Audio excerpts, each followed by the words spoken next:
Asia berubah haluan. Kapal terbang tentera bersekutu mula mengebom sasaran pihak Jepun di seluruh Borneo, termasuk Sandakan. The Allied Air Forces just destroyed everything. Virtually every building bigger than a small house was destroyed. And so the food supplies were destroyed, and that of course destroyed the Japanese army, but it also imposed great hardship on everyone else, including the POWs and the local people. So the prisoner of war group were really retreating with the retreating Japanese army, and there was a explicit order from High Command in Tokyo that no prisoners were to be released to the Allies, and so the prisoners went with them. Terdesak dan tertekan, tentera Jepun mengambil keputusan memaksa semua tahanan perang keluar dari kamp Sandakan menuju ke Ranau dalam 3 kumpulan berasingan. Perjalanan ke Ranau, sebuah kampung kecil di kaki banjaran Gunung Kinabalu sejauh 260 km dari Sandakan, merentasi hutan belantara yang tebal, lembah yang curam, bukit bukau dan kawasan paya membiak nyamuk malaria. Inilah bermulanya apa yang dikenal pasti dalam catatan sejarah sebagai kawat maut Sandakan. The decision to make to move the prisoners from Sandakan on the coast through to Ranau up in the mountains is quite an interesting one, and it seems that it's probably deliberately designed to kill the prisoners.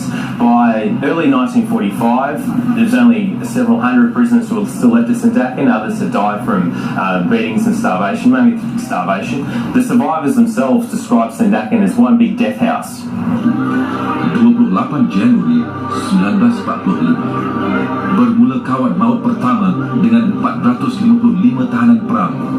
Sebagian besar daripada mereka dalam keadaan kebuluran dan sakit dipaksa keluar dari kamp Sandakan. Bill Stipulwich masih mengingati peristiwa itu. Mereka semua sakit dan kelaparan. Mereka diberi kasut getah yang tidak sesuai. Ada yang memakai kasut sendiri, tetapi 60% tidak berkasut. Di akhir perjalanan yang mengambil masa lebih 2 bulan, hanya 165 tiba di Ranau. 260 orang tahanan perang mati kerana sakit atau ditembak mati kerana tidak berupaya meneruskan perjalanan.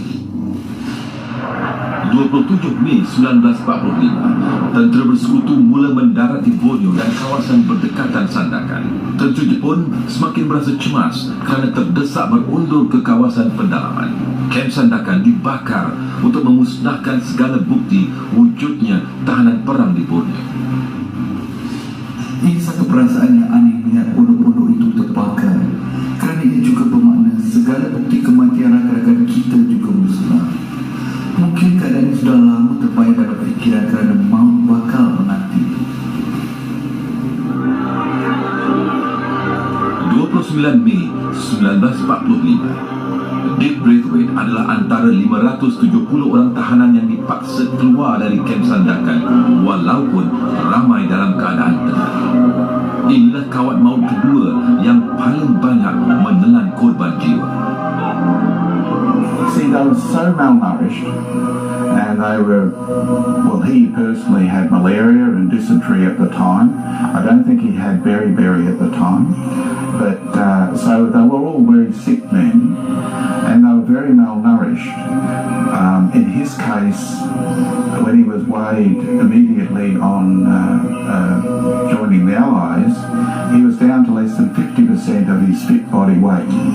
Right, this is his fit top sporting weight, where you're all muscle, no fat, and if you read the literature on malnutrition, most people die when they lose 30 to 35% of their body weight. Dalam keadaan tenang yang jelas menanti ajal, sekumpulan askar Australia mengambil keputusan untuk melarikan diri dalam kawat maut kedua ini. Mereka sedar peluang mereka untuk hidup ialah dengan melarikan diri. Owen Campbell dan empat yang lain, Edward Skinner, Keith Costin, Ted Emmett dan Sidney Weber, berjaya menyelinap masuk ke dalam hutan dan bersembunyi selama 4 hari. Bagaimanapun, tanpa bekalan makanan yang cukup dan dalam keadaan sakit tenat, hidup di hutan belantara bukanlah sesuatu yang mudah. Hanya Campbell terselamat. 2 rakan yang lain ditembak askar Jepun. Seorang membunuh diri dan seorang lagi mati kerana sakit. Campbell diselamatkan oleh seorang penduduk tempatan ketika dia tersesat di dalam hutan seorang diri.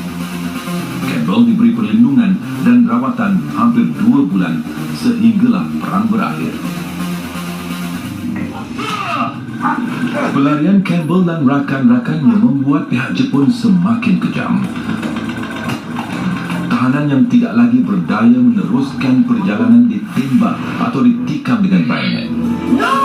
Di saat itulah Dick Braithwaite mula merasakan dia lebih baik mati melarikan diri daripada meneruskan perjalanan yang hampir pasti membawa maut. He wasn't keen to escape in that early part of the march, but what happened to him, and it was very fortunate in a funny way, but he was very badly beaten as he was going up a very difficult slope. He was, finding it difficult to get traction. It was wet and slippery and, clay sort of soil, and he slipped back down the hill, and the Japanese guard took his rifle by the barrel and hit him in the back, knocked him down, and then laid the boot in and tried to kill him off. But my father realised, he said it was like drowning, and he's sort of there trying to sort of get up. He knew he had to get up because otherwise he was dead. That experience made him realise that if he didn't escape within a few hours, he was dead. He could no longer keep up, and so he had to look for an opportunity to escape and take his chances.